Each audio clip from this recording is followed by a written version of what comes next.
Assalamualaikum Sobat Jamu Times.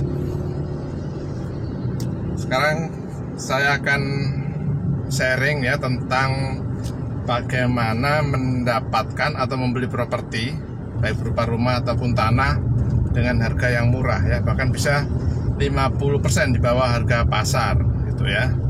Nah, kok bisa harga seperti itu didapatkan? Iya bisa ya, jadi insya Allah bisa, asal memang Anda nyarinya dengan cukup sabar. Nah, syarat utamanya adalah dengan harus memiliki uang cash ya. Jadi kalau nggak ada uang cash kayaknya susah untuk mendapatkan properti dengan harga murah, maka 50% di bawah harga pasar. Ya, kalau tidak punya uang cash berarti itu nanti ada teknik lain mendapatkan properti tanpa modal. Nah, itu nanti saya insya Allah akan bahas di slide atau di video berikutnya. Nah, yang pertama Sobat Jamu Times, tadi saya sudah sampaikan syarat utamanya adalah punya uang cash ya, sesuai dengan harga atau properti yang kita inginkan gitu loh. Nah, sebelum kita membeli tentu harus mengumpulkan data atau collecting data sebanyak-banyak tentang harga suatu properti ya di daerah tertentu yang Anda inginkan.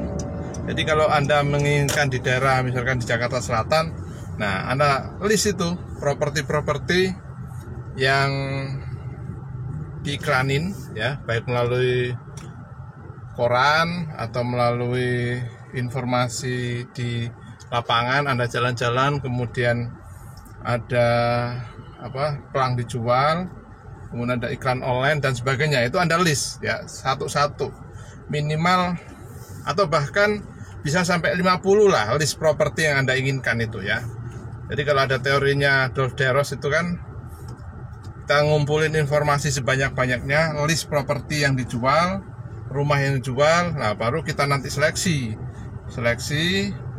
kita ketahui harganya, kita chartin ya, di daerah A ini harga sekian, daerah B sekian, nah kita banding-bandingin tuh. Nah dari situ kemudian kita baru tahu gitu loh, bahwa ini ada properti yang murah, ini ada properti mahal, dan ini ada properti yang sesuai harga pasar. Tanpa itu maka rasanya sulit kita mendapatkan harga yang murah ya. Bagaimana kita tahu harga itu murah kalau kita tidak punya perbandingan, kan begitu. Nah, itu langkah yang pertama ya.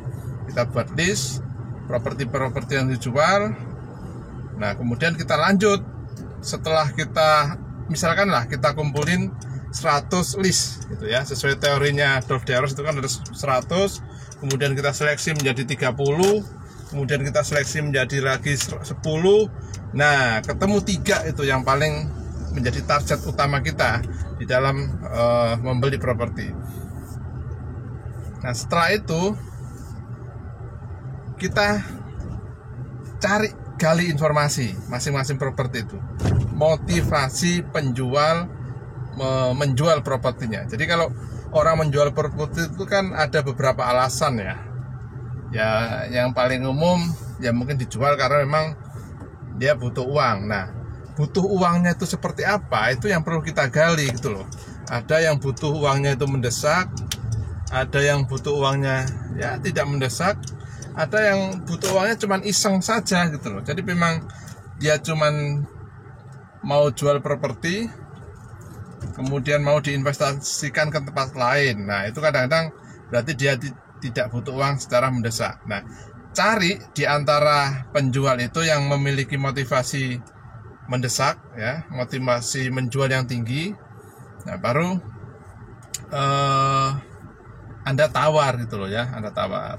Nah, cara nawarnya pun jangan salah. Kalau salah menawar nggak dapat, kan? Nggak dapat. Misalkan kita yakin bahwa si penjual itu punya motivasi tinggi karena dijual itu karena kebutuhan anak sekolah yang harus dibayar misalkan bulan depan, tuh kan? Atau minggu ini harus dibayar. Atau mungkin untuk mengawinkan anaknya, ya anaknya udah kebelet nih, bukan kebelet, maksudnya udah kepengin banget waktunya nikah, dan itu kan juga perlu biaya yang segera gitu kan. Nah, ketika ketemu sama pemiliknya, ya kita cara nawarnya jangan tunjukkan keseriusan gitu loh, maksud saya. Serius bahwa Anda suka properti itu, kemudian kalau bisa nawarnya itu sekali saja ya. Jangan maju mundur. Artinya ya udah tentukan, misalkan Anda di situ ditawarkan harga 1 miliar. 1 miliar. Karena Anda tahu bahwa itu lokasinya bagus, kemudian orangnya memang punya motivasi yang tinggi untuk menjual ya, karena butuh uang. Nah, Anda bawa aja uang cash atau cek ya, atau pokoknya yang menunjukkan bahwa keseriusan Anda untuk membeli properti itu, dan Anda tawar, misalkan, Pak, boleh nggak? Saya memang cari properti dan saya lihat rumah Bapak ini saya suka, tapi saya punya uang, misalkan saya punya uang cuma 500 juta Pak, gitu. Boleh nggak? Kalau boleh ya mari kita jadikan ya, deal, dan kita mungkin minggu ini kita bisa ke notaris untuk melakukan transaksi. Nah, seperti itu. Nah, jadi nawarnya serius dan seakan-akan memang Anda ya memang punya uangnya segitu dan serius untuk membeli gitu loh. Itu ya, seperti itu. Biasanya sih dengan cara seperti itu, Anda bawa uang cash atau keseriusan membeli, itu biasanya rata-rata dikasih. Kalau memang benar-benar penjualnya itu serius atau punya motivasi yang kuat untuk melepas propertinya. Nah, demikian teman-teman sekalian, mudah-mudahan bermanfaat. Silakan dicoba ya. Kalau memang belum berhasil ya coba lagi, gitu aja kok repot ya. Jadi yang namanya ini teori-teori sosial, teori berdasarkan pengalaman, jadi tidak ada yang benar dan tidak ada yang salah. Jadi silakan dicoba.